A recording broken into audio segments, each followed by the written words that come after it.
Welcome to AdMind Analytics. My name's Adam Collings. I'm the Director of Marketing. I'm here with Mike Query, our founding engineer. Mike, how you doing? Good. Great. Let's just dive right in. We've got some rapid fire questions here. So your answers need to be 10 seconds or less. That's a reach, but we'll see how we can do. What is customer journey analytics? To someone who's looking for analytics help, what does that mean? So I think if I had to say it in just a couple sentences, it is reframing, measuring your marketing. Instead of in terms of finance, it's framing it in terms of the customer journey. So it's framing it in terms of marketing content and the customer journey. Why does that feel so hard to measure?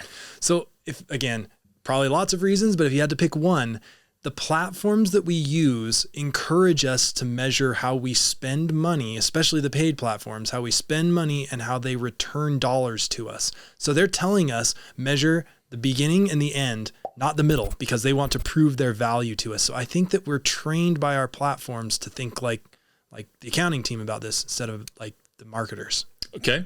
So there's a lot of SaaS products out there that talk about customer journey analytics and offer all kinds of stuff that go along with it. What's up with those?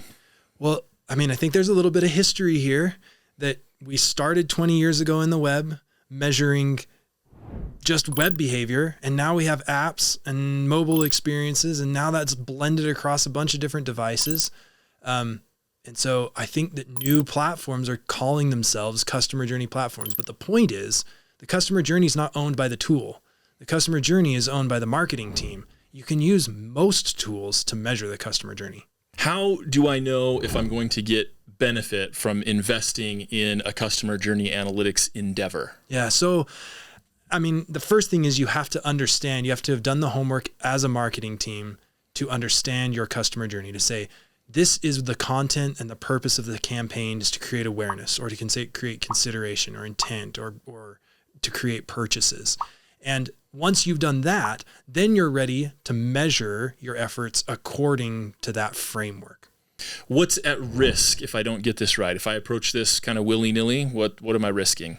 I think that the biggest thing that you run a risk of is is evaluating a campaign and saying it's not working because it's not generating revenue when its purpose wasn't to generate revenue. So you kill things that are working for their purpose that you don't know how to justify. And then potentially you keep things on that aren't working, but you don't know how to prove that they're not. Well, that does sound risky.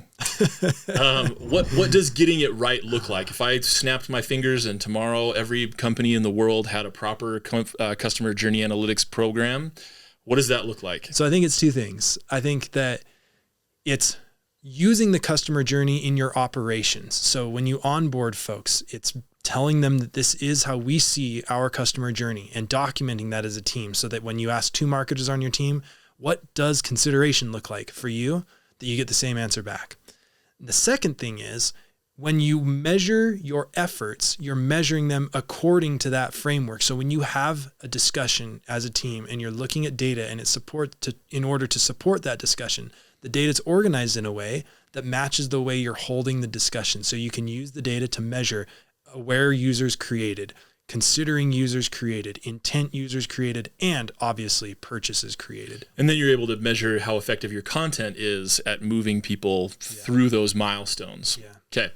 What are the skills and proficiencies a team would need to have today, right now, in order to design and deploy a successful practice for doing customer journey analytics? So this is the same thing as the folks that we have on our staff. So we have analytics architects that do solution and system design. We have data collection engineers that work in collecting data on the web and in apps.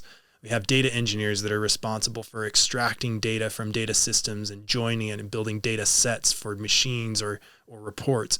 And then we have visualization engineers that are responsible for building out reporting. So that's kind of the stack of an analytics program. Okay, and so if I don't have those skills in-house, it might be worth looking into a specialized team to help me do this. That's come have a conversation. Let's talk about filling gaps. Okay, so it sounds like the best way to get a successful customer journey analytics program deployed is